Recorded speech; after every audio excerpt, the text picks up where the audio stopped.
شروع اللہ کے نام سے جو بڑا مہربان نہایت رحم والا ہے۔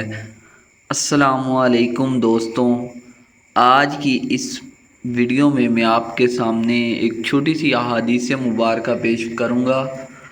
اس احادیث مبارکہ کو یاد بھی کر لیجئے گا اور اپنے دوسرے دوستوں کو بھی شیئر لازمی کر دیجئے گا۔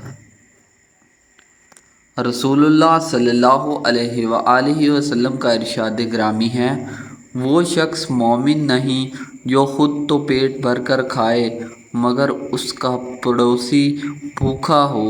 حضرت سیدنا ابو امامیہ رضی اللہ تعالیٰ عنہ سے مروی ہے کہ رسول اللہ صلی اللہ علیہ وآلہ وسلم نے فرمایا، جس شخص نے ہر فرض نماز کے بعد آیت الکرسی پڑھی، اسے جنت میں داخل ہونے سے صرف موت نے روک رکھا ہے، یعنی وہ مرتے ہی جنت میں داخل ہو جائے گا۔